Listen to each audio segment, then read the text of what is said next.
Welcome back to the Killah Cortez Show.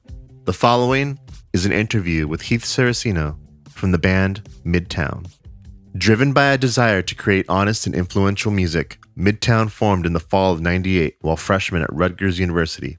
A meteoric rise to success would follow, including 3 studio albums, countless sold-out shows, and a firm place amidst the legends of alt-rock and pop-punk. Basement gigs became international tours alongside friends like Blink-182, Fall Out Boy, Dashboard Confessional, Thrice, and more. Their eclectic musical style, political consciousness, and DIY work ethic put them on the map in the early 2000s, and these same qualities have kept them a staple of their genre to new and old fans alike. Across 3 albums, Forget What You Know, Living Well Is the Best Revenge, and Save the World, Lose the Girl, the band has amassed millions of streams and still boasts hundreds of thousands of monthly listeners.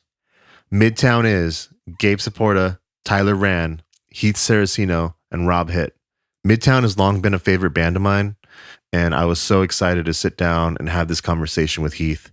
He was so earnest and just so chill to talk to, but also, you know, he was very intense and very honest, and I appreciate that. I appreciate that his story and Midtown's story wasn't sugar-coated, and I think it's good to hear for all artists that are listening, new and old. Like, I think anyone who's starting out, this is awesome because you get to hear what it's like to go through the ups and downs of a band that on the surface, you know, looked like they were doing amazing things.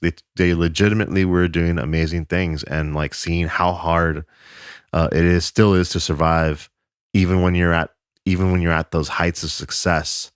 The battles that you're still going through, I think it's pretty eye-opening. So you'll be able to find show notes, full transcript of this interview in the description below. I also have a Discord where you can jump in and chat anything Killah Cortez, chat things about this episode. This episode will be up on YouTube later on today or tomorrow. It won't have music in between the segments if you're listening on Spotify. But yeah, you can check that out. And interweaved in this interview is songs for the Apocalypse playlist. So on this particular episode, Midtown chose about 15 songs that they were heavily influenced by. And so that's all interspersed within this playlist. And so yeah, you can also find that link in the description below. So anyways, sit back, relax, and enjoy this interview with Heath Saraceno from the band Midtown. The opening track on Save the World, Lose the Girl, Just Rock and Roll, has that iconic vocal intro. How did that come about?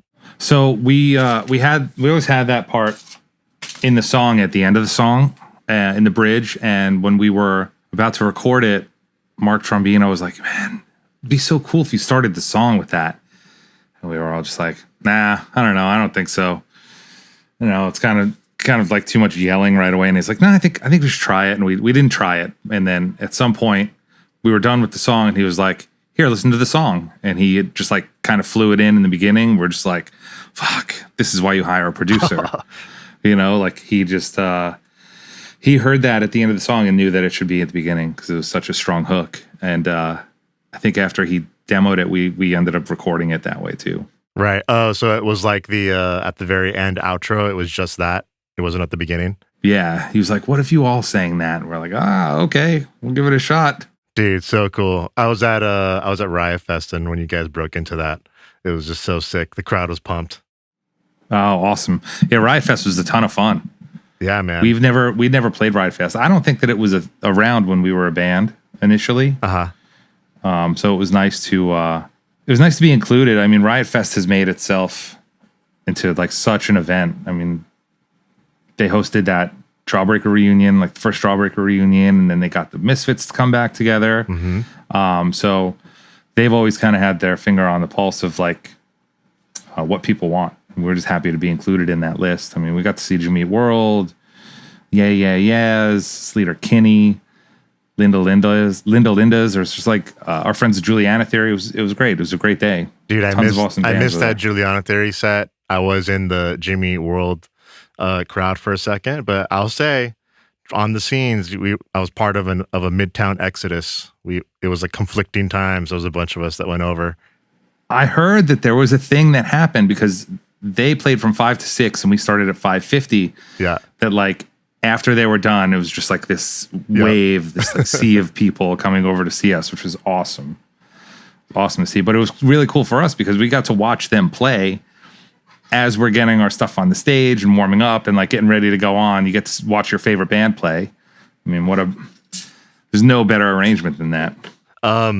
So back to that like Save the World, Lose the Girl era. Was that during this period that you like personally were doing that crazy schedule of like school work, band practice, and like sometimes band practice like 2 to 5 in the morning? Yeah. It was before that we were doing like those super late band practices. Wow. That was like when we first started writing songs. I think we had done the EP by then. Mm-hmm. No, I don't know. The first practice that I ever went to with Midtown was at like 11 o'clock at night until 2 o'clock in the morning. And I was like, wow, these guys really know how to party. Set the precedent. Yeah. It's like, okay, I guess. I mean, I have to be at work at 10 o'clock in the morning, so I can make that work. But yeah, we were living in New Brunswick. We had a house on Hamilton Street right across from the grease trucks. And the 3 of them were going to Rutgers. And I just lived there for a little while until my car died, and then I had to move home. Mm-hmm. But I was working at the video store. I had already dropped out of college. I decided to stop going to college like right before Midtown started. And then when Midtown started and we decided we were going to tour a lot, I was like, okay, well, at least I don't have to drop out of college anymore because I already did it. So my dad's already disappointed in me, so I might as well nothing just to go lose. Do something now. Yeah, exactly. How many years or how long would you have been a band before you went in to record Save the World? So we started the band in September of 98, and we recorded in the summer of 2000. So it was like, could it have only been a year? Wow. Like less than a year? Pretty quick. And there was an EP in between that. Yeah, we went into, we recorded the summer of 99. Yeah, I think so. Yeah, we recorded the summer of 99, and then it came out in like February of 2000. Wow. The work So ethic yeah, we were held like, true. yeah, absolutely. We just, we played our asses off. We played shows every weekend in New Jersey, and then we started touring. I mean, we didn't take days off, because you can't afford it. So you just play every day. Dude. And try and find somewhere to sleep. So when I got introduced to Midtown, I actually went to go see a Blink show. I saw you guys at Honda Center, and I'm pretty sure it would have been you guys, Blink, and I feel like Jimmy World was playing that run. And I think it was probably Newfound Glory. It might have been, well, one of the bands canceled, and I think I don't remember if you guys were already on the bill or if you were replacing someone on the bill, but I saw you open, and I remember that was the first show where I was like, holy shit, who's this band? So that was the summer of 2001, I guess. We had done some dates on that Blink tour. It was Blink, Newfound Glory, and we were opening. Played like North Carolina, Texas, Florida, a couple other random spots. I think we were on that tour for like 2 weeks with them. And then we went to California to record Living Well's The Best Revenge. And then while we were recording, 9/11 happened, and Sum 41 was on the tour, and they were the opening act. And when, 9/11 happened, they were like, we got to go home. So they went back, they went home. And then Blink needed a band to fill in on the California dates. And, we were on the same label as them, and they knew that we were out in California. So they asked us to come out and, reprise our opening role on the tour. And we're like, of course. Dude. No problem. How was it touring with Blink? It was great, man. They were so awesome. That was like, I was a big Blink fan. I mean, in high school, I played one of their songs in a high school talent show, and like, which song? I had Dick Lips. Yeah, dude. Actually, it's a great song. I always loved their band, and they had just put out "Take Off Your Pants and Jacket," which was a great record, and I loved "Enema of the State" and "Dude Ranch" and all that. So we were just like so stoked to be on tour with them. But they were like a real fucking band. Yeah. They had like a whole production. They had like all these people working for them. They're playing amphitheaters and arenas. They were huge. And I'd never seen anything on that scale before. Mm-hmm. So watching them and their operation was really like mind blowing. Like this can happen. Like bands can get this big. Wow. And like 24-hour catering status. Yeah, catering. Yeah, totally. Catering and like your picture on the laminate. It was wild, man. It was great. Dude, was that the tour that they had the giant flaming fuck behind them? It sure was. Yeah. That was the best stage prop ever. Dude, I probably was, I think I was in 10th grade when that came out, or like that tour. And I remember being there. It was like the first show that I was allowed to go to with my friends. And I remember being there with my best friend, like top row Honda Center. And as soon as they did that, was it Planet of the Apes? Dun, dun, dun, dun, dun, dun, dun. And then the flaming fuck came up. I just saw in my peripheral just a million parents stand up with their kids and just start walking out. So you worked with legendary rock producer Mark Trombino on Save the World, Lose a Girl, and Living Well is the Best Revenge. What was it like working with him? And in retrospect, what were some of the things that you think makes him such a great producer? Wow, what a question. Mark really cared about performance. And not like, did you get every note right performance, but like, was there like some sort of like emotion or power in your performance? Especially with the drums and the vocals. Like he made Rob beat the shit out of his drums. And like Mark's a drummer, and Mark is an incredible drummer. Mark's played in, he was in Rocket from the Crypt. He's a great fucking drummer. And it was a little bit intimidating for Rob to be a drummer that he was recording because he was so great at his instrument. But he kept telling Rob, hit it harder, stay on time, hit it harder. And Mark would come in like, fine tune the drums every once in a while, and he'd hit it, and Rob would be like, wow, it doesn't sound the same when I do it than when he does it. He has such a strong hit. Mark is just an incredible drummer, but he also had some really good ideas about song structure and arrangement. He didn't let us get too carried away with the metal stuff, which was nice. He kind of pulled a lot of that stuff back. But he was like the first, producer that we worked with. We had worked with a couple of people before who were great. But Mark had like gold records, and it was like a different world. He showed up to the studio with like a rack full of gear that was like his gear that he needed to make his tones, Right. Like, this is a guy who took it super professionally, but he also kept it light at times. He would know like when you have to like kind of ease off and maybe take an early day, or maybe don't push this guy too hard today because maybe he had a hard day yesterday or something. Yeah. He was really good at navigating that with us. Part of being a producer is being like a psychologist in a way. You have to listen to people and figure out how to get the best out of them. He was really good at that. What? How long was like each record recording time? Like a couple days, couple weeks? We had planned to do Save the World, Lose the Girl in 10 days. Wow. Recording and mixing. Was there pre-production involved in that, or just like? There was a little bit of pre-production. We had recorded some demos at a friend's house, and then I think we did like 1 or 2 practices with Mark, and he was like, it's a punk rock record. We'll just go in there and we'll record it. And then we started doing the pre-production, and he was like, all right, maybe we need some more time at the studio. Because, we had ideas about layering and like harmonies and things like that. And, it was our first real record, so we were not very proficient. We didn't really know how to record. Rob had never played with a metronome before. Oh, damn. So he was learning how to play with a metronome while recording, and that was really hard. But he figured it out, and he got through it. He did a great job.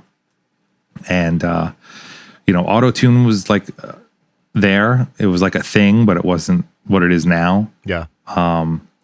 So, processing auto-tune for like harmonies and things like that took a long time. And yeah. Quantizing the drums took a long time because the computers were so much slower back then. So I think the first record we planned on doing it in 10. I think it took like 21 days. And then we had 3 or 4 days of mixing. Wow. And then Living Well was like I feel like we were in California for like 3.5 or 4 months, between pre-production, recording, and mixing. Yeah. It was a long time.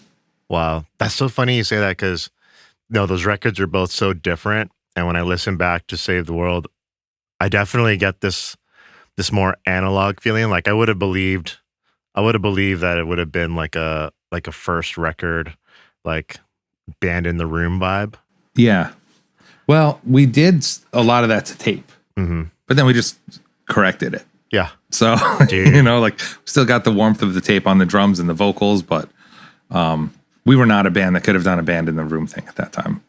But we did basically do a band in the room thing on Forget What You Know. Mm-hmm. Cool. We'll get to that record.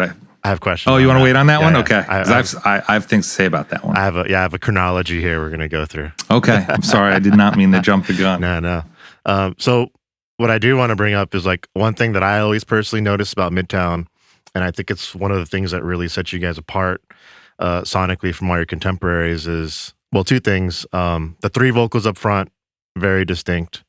And then the other thing that I always noticed was the rhythm section of the band. Like you always had these really interesting rhythms, like a lot of starts and stops. And then you guys would go into like these triplet fills on the guitars and just cool things that I felt like a lot of the other bands at the time weren't doing. Was that something intentional? Is it just something that came out as you guys got together? How did that all come about?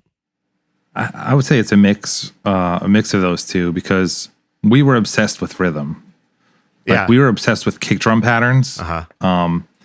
Like the fast beat drum pattern, like the no effects beat.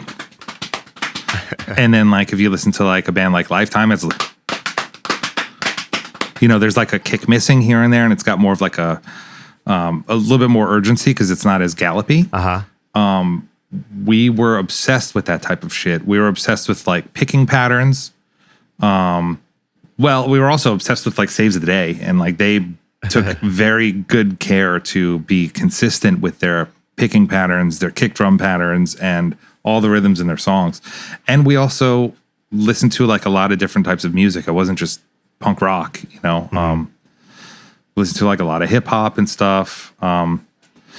So there were a lot of rhythmic influences that we pulled from, and we like to kind of change it up a little bit. And if you keep going on the same rhythm for too long, it's fucking boring. Yeah. So we like to do like, rhythmic changes and different accents and syncopations and stuff like that.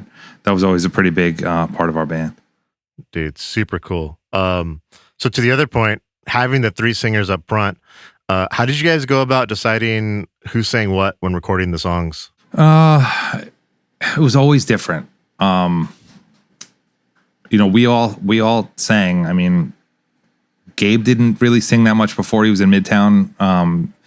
He sang a little bit in his previous band, and then he wanted to sing more in Midtown. And he was also like the main songwriter. Tyler was the lead singer of our previous band. I always did backgrounds and harmonies and stuff like that. So we knew going into it that all 3 of us wanted to sing, to some degree or another. But as far as how to figure out who's singing what, early on it was more of trying to get everyone in, like a round table arrangement. We were really into that, but some things in terms of like the story, like the flow of a story of a song, sometimes it doesn't make sense to have like 2 people singing together if it's like a more personal story, right. or it should come from one narrator, and other times the person who sang the song was decided by what kind of a song it was. So it was always different. Very cool approach. Full disclosure, Living Well is the Best Revenge was one of the records that really inspired me to get into music as a career. And wow. And I thought it's like, it still sounds so good. Like it was that CD for me that like when I would get a new car stereo, I'd EQ the car stereo to that CD, and then everything else would be measured against it. So thank you so much. Literally chasing those guitar tones for years. So anyways, I know though that record, from interviews, I know that record has a complicated past with the band. In retrospect, when the band looks at that era of Midtown, and now that you don't have the pressure of like an MCA trying to manufacture a giant hit, how do you feel the band looks back at that record now? And are the feelings still complicated? Does everyone look back at it and be like, "Wow, we made some good shit"? No, I think now we look back on it very fondly, especially the guitar tone. Like I don't remember what we used on that, and it's been bothering me for years because that was my favorite guitar tone I've ever gotten on any record. But no, I mean, as you look back at decisions that you've made or things that you've been a part of, the farther away from it you are, the more perspective you have, right? Mm-hmm. And I think, a lot of those things that like when we put out that record, maybe it didn't sit too well with us, or maybe we had wanted to change. I can't even tell you what those things are now. Mm-hmm. Because now that record is just that record. I'm not thinking about that individual decision where like we could have done this, but we did that instead. No, I look back on that, and I think we all look back on that really fondly. Let's fast forward to 2004. You're working with another legendary producer, Butch Walker, on Forget What You Know. I read that a lot of that record was actually self-recorded. And I also remember on my own personal first listens thinking like, damn, Midtown got really dark and gritty. What were those sessions like on that record? And does this one still remain the band's favorite, or like a true representation of what y'all were envisioning for the sound of Midtown? I think that collectively it is our favorite. We're always trying to put more songs from that record in the set list, and we have more fun playing some of those songs than some of the earlier songs. But when we made that time, it was a dark period. I mean, we were trying to get out of our deal with Drive-Thru because we had been on MCA for Living Well, and we reverted back to Drive-Thru when MCA dropped us, and we didn't want to do another record for Drive-Thru.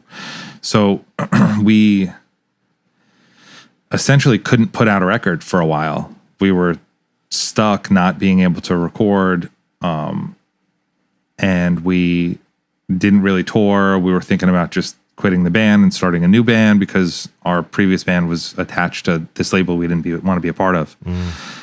So it was a dark period, but it gave us the time to actually focus on writing songs, and we practiced a lot. We got together like we were going to work. I mean, we would go to Gabe's dad's house, probably like 4 or 5 days a week. We'd get there around noon. We would play and go home around 6 or 7. We put in a lot of hours down there. Wow. I mean, we transformed the basement to be like our practice studio. And then, when we had enough songs and we thought that they were at a good place, we had our friends come in and record them on a little mini disc 8-track thing. And some of those songs we demoed like 2 or 3 times. And while we were recording and writing, we're, as I said, actively trying to get out of a record deal. We had new management who was trying to get us into a new record deal. And I guess labels were hesitant to sign us because we didn't really have product. So we, our manager managed Butch Walker as well, and played some of the songs for Butch. He really liked it, and he said that he would produce the record for us on spec, which means when we get paid, he gets paid. So we went down there, we did the full record. What did we do? Like 14 songs? And we did that in we recorded that album in, I think, 2 weeks, maybe 2.5 weeks of just straight recording. And Rob did his drums maybe 2 or 3 days. Rob was so good at that point because we had practiced our asses off, and we went over every bit and piece, every strum, every hit, every accent, every pause was perfectly planned out. There was no question when we got down there. So Rob just went through and just hammered out his drums, killed it. And then Gabe did his bass really quickly because he knew all the songs because we'd practiced our asses off. And then Tyler and I set up in the same room. And, he was 10 feet from me. And we were just looking at each other, playing the songs together. Dude. We had never done that before. We'd always like taken, here's your track, and then you double it, and then this guy comes in and does the other part, and then he doubles it, and it was more of like an assembly line. Mm-hmm. But this was like, I'm watching him play, he's watching me play, and we're super tight with each other, and we didn't really do any overdubs. Like, we just played through the song. We would do like 2 or 3 takes of it and pick the best one and move on. Yeah. I think on that whole record, besides the song like Until It Kills, which is like a bunch of different tones, I think there are like 4 overdubs. Wow. Yeah, what's crazy? The rest of it is just left, right.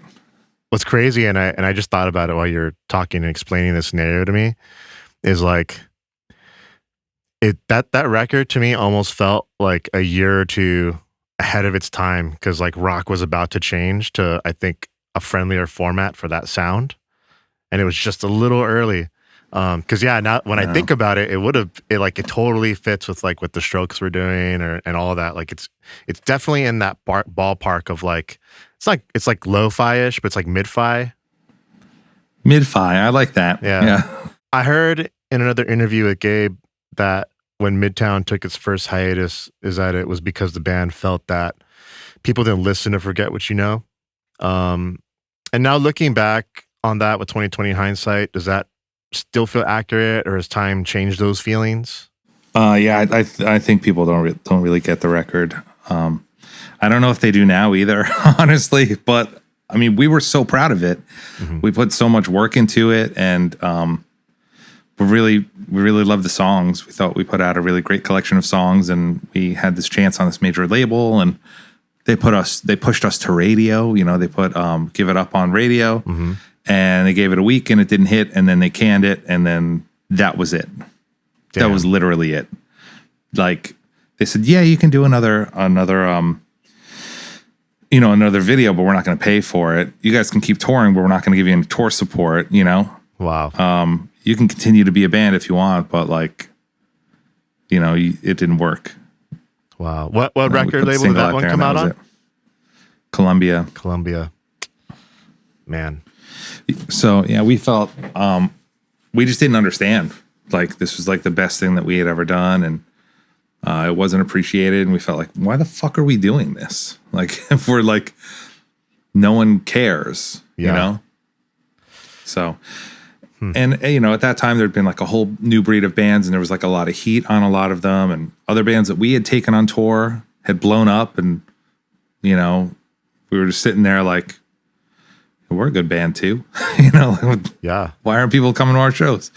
So, that got pretty dark, and then we pulled the plug.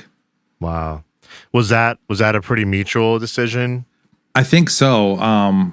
The question was, are we gonna stop being a band, or are we gonna do another record? Mm-hmm. And I think that we had just put so much into Forget What You Know that we felt like we couldn't do any better than that. Maybe not that we couldn't do any better than that, but like, how do we top this? Like, how do we make something that we're going to be even more proud of than this record? And I don't think that any of us had that answer. For what it's worth, it's one of my favorite records. I mean, to me, I love all the Midtown records. That one, they're just different flavors, and that one definitely has its own unique sound. I do have a question on that record that I thought of while you were talking is, so for so long as we keep our bodies numb and safe, we got that outro where it's like this looping vocal canon. How did that come about? And like, what was it like assembling that whole thing? Oh, just a lot of copying and pasting, and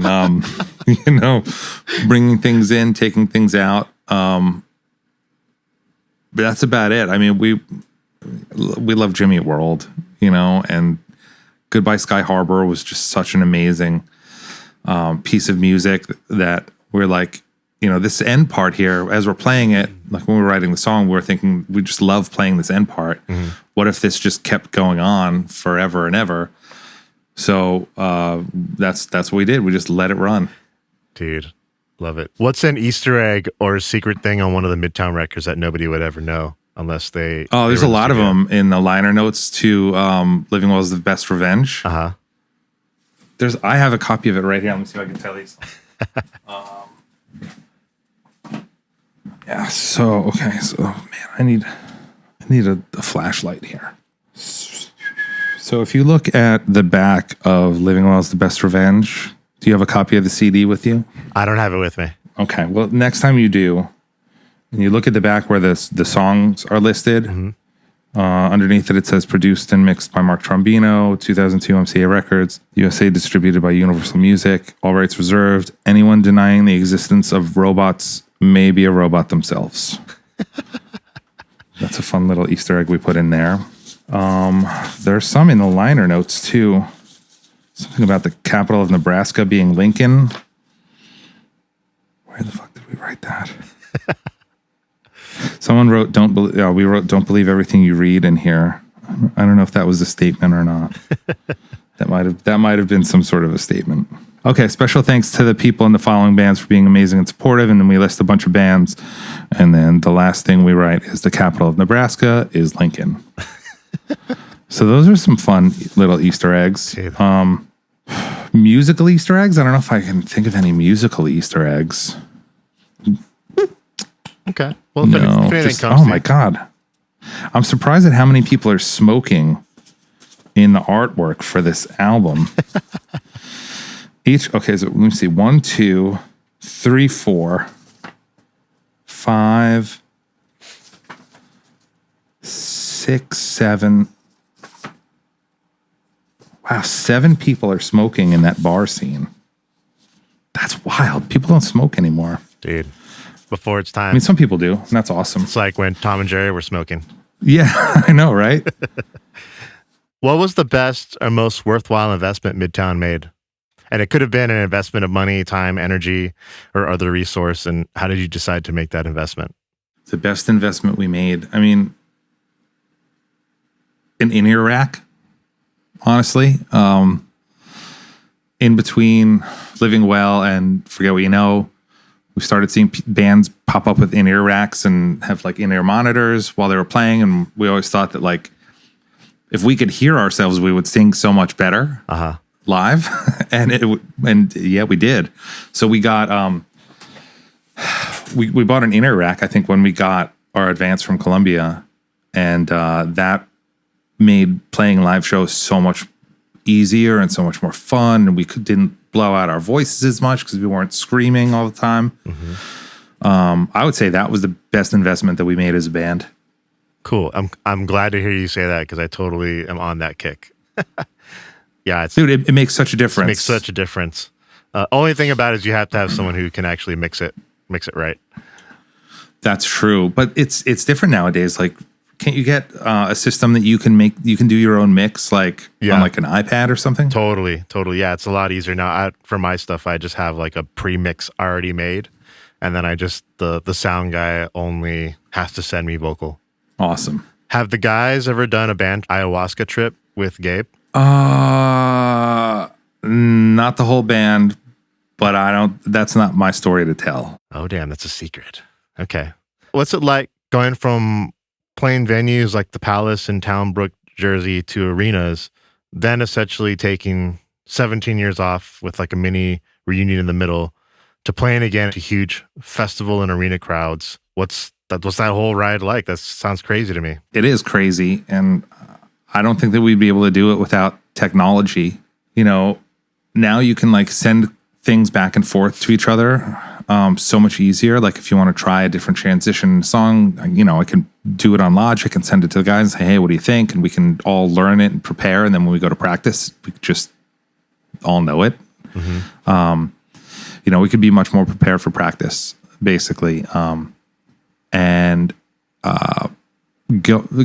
your question was, what's it like going from playing small venues to playing big venues, I think. And it is awesome because if you can play at a small venue and sound good and play your songs and have fun, then you're going to be even better at a big venue. Yeah. We played a show at Crossroads in August. I think August 10th we played that show. And then we practiced a couple more times. And then we played with, then we did Riot Fest. Like 20,000 people. Dude, insane crowd. Those photos are nuts. Insane crowd. So it's like it's the same thing. I mean, I think my answer is it's the same thing. As long as there's good energy there, there's no difference between playing in front of 250 kids and 20,000. I had just as much fun playing that show at Crossroads because everyone who was there was so psyched, as I did playing in Florida last week with My Chemical Romance. It's just a great vibe. If the crowd is there for it, you're gonna have a good time, no matter how big they are.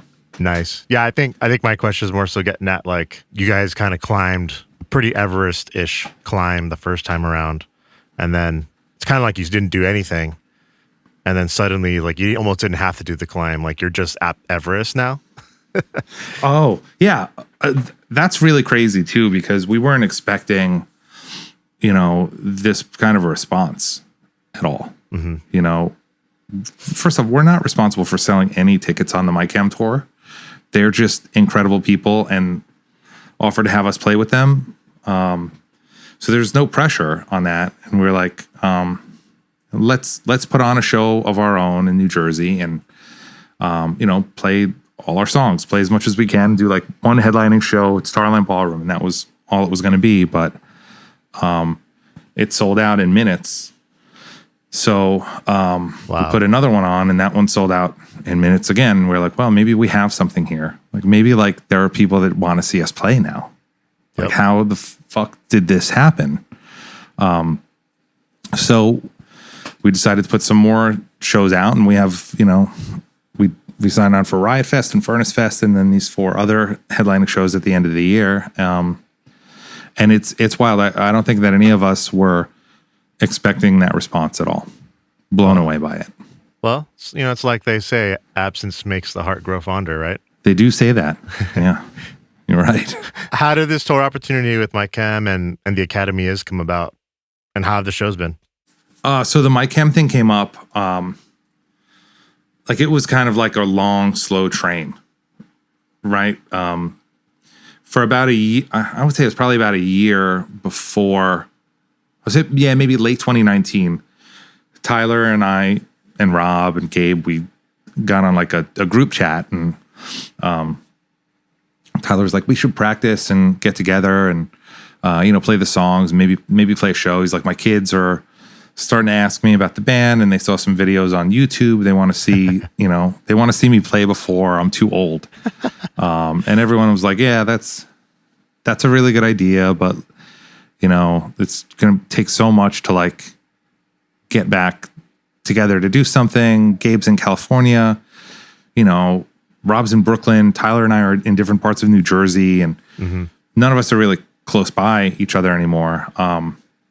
But a couple months of talking about it, Rob, Tyler, and I were all just like, well, we could get together after work one night at a practice studio and see what happens. Just play through the songs and have fun. So we did that. We booked a practice space studio in Hoboken on was it a Wednesday night? Tyler and Rob took the train in from New York, and I drove to Hoboken after work and met them there with the instruments, and we got together and we played, and it was a mess, but it was so much fun just to play with them again. And I think we all left there and we're just like, this is so great. Some people have like a bowling league that they do, or they're in like a pool league. They shoot pool with their friends and they go to the bar on like a Thursday night. This could be like our beer league. Yeah. So we're like, let's make a plan. Let's do this, every couple of weeks. And then like the next day, the world shut down because of COVID. So after that, we were home, and the whole time we're home, we're just thinking like, this is never going to happen again. We're never going to be able to play again. Like, what the fuck is going to happen with this, with this virus? We had no idea at first what was going to happen. And then, we're all locked inside our houses for months and months and months. And you start picking up that old dusty guitar in the corner after a while. And then the conversations resumed. Like, one day this is going to be okay. One day there's going to be live music again. People are going to go out. They're going to have a good time. We should think about doing something then. And as that got closer, you know, you started talking to more friends, and Tyler called Mikey out of the blue one day, or Mikey called Tyler, and they were talking about, you know, the old days and shows we used to play together and things. And Tyler told Mikey that we actually had a practice right before everything shut down. And we're thinking about playing a show at, you know, when everything gets back online. And then Gabe saw Mikey a couple weeks or so later, and Mikey mentioned to Gabe, hey, I heard you guys are going to be playing some shows. Gabe's like, what are you talking about? He's like, oh, was I not supposed to say anything? I talked to Tyler, and Tyler said that, you know, they're practicing, and, you know, you guys are going to be playing shows. And he's like, if you do, would you want to play on the My Chem tour when we go back on tour? And how do you say no to that? Yeah. You know, like you just can't say no. That's like such a great opportunity. And it's so kind of them to offer us that spot, a band who's like defunct. You know, like that's a huge gamble that they took, honestly, because we could have just like not practiced, not put any work in, and just gone up in like some shitty bar band. But, you know, we have too much respect for ourselves to do that. We put in a lot of work. And man, it's so much fun. Dude, that's so cool, man. Yeah, I mean, it's like got plugged in back for the love, and then somehow the universe kind of concocted a little thing, and I don't know, it's a weird way of correcting some things. It does. And I think, you know, when your intentions are pure, good things will happen. Right? We just wanted to get together and play after work because we like each other. We like playing music together. And, you know, we had a lot of great memories attached to playing these songs with each other, and we wanted that connection again. And if we didn't play any shows, that would have been fine, because we just wanted to play together again. A listener from TikTok had a question. Has this run this time around been more fulfilling than like the first big run together? The first big run, you mean like when we were an original band? Yeah. Like before we broke up the first time? Yeah. I think so. Because now, you know, there's a lot of nostalgia attached to it for people, and there's a lot of emotions. There's a lot of memories that people have and that we have about playing these songs, and, you know, being on stage together, and also just hanging out together. But also now, like, we have, you know, like our families can see it, you know, like my kids, who honestly couldn't give two shits that I'm doing this. Like, they are not impressed at all. But I'm going to take them to the fucking shows, and I'm going to show them this is what I do. Like, This is what your dad used to do, and this is what I love doing. And I want to share that with them. So Dude. To me, this is the most meaningful, you know, period of Midtown, of its whole existence, because I get to share it with them. That's awesome, man. They're going to go to the New Jersey shows? Yeah, I couldn't get them to go to the My Chem show, but I'm dragging them to the Sayreville shows. They don't know. It's because they don't know. They see you're playing like a bar show right now in their mind. They have no idea. I came back from Riot Fest, and I was like, hey, I want to show you a video. And I would like show them videos on my phone. They're like, why is it so loud? Yeah, why is it so Come loud? on, man. Just They're like, but did it blow up on TikTok? Right, exactly. My daughter was so impressed when I got a TikTok. I really just got a TikTok so I can see the ones that Rob puts up on the Midtown account. And one of her friends followed me on TikTok, and that's when I knew I had to get rid of it. It's just got to go. Yeah, this has got to go. This is off my phone. So I saw in a previous interview that Midtown felt that the whole point of the scene was for the bigger bands to help the smaller bands come up. For all the people in bands that are listening that are currently part of like their own scene, they're part of growing a thing. What was Midtown's approach, and what advice would you give to those bands trying to navigate their scene and the music industry? Wow, that's a good one. Yeah, I mean, you're right. We were always taken care of by bands who would come before us. You know, like early on, this band Bigwig from New Jersey really took us under their wing, and they would help. We talk about gear with them, songwriting, and playing live and touring, and they helped us in so many ways. And then, later on when other bands would come around, we would try to offer the same help, try to do anything that we could for the next generation. And that's really, really important. I mean, that's how you sustain like the ecosystem of a band environment, and the music scene. What advice would I give bands? My advice used to be, don't do it. But that's not my advice anymore. My advice now is, if you're going to do it, just have fun. Just do it because you love doing it. And the minute that it stops being fun, stop doing it. So you have 2 West Coast shows coming up with My Chem in October, and then shows on the East Coast in December. What's maybe the next thing for Midtown? Silence. Making the heart go fonder once again. Yeah, I think we're going to go back under our rock after December 10th. Okay. We'll see. And if Midtown could have one gigantic billboard anywhere with anything on it, what would it say? There's so many inside jokes that we would put up there, but they would not be appropriate for a billboard. Think of it. Or maybe. We would probably have to quote the best movie of all time, Bill and Ted's Excellent Adventure, and just say to everyone, be excellent to each other. I think that's what we would say to everyone. I think that's the only thing that you can say. I love that. Very wholesome. Heath, thank you so much for coming on the show. I'll direct everyone where they can find Midtown. Is there any parting words you'd have for any fans listening? You have a couple more chances to see us before we go under our rock.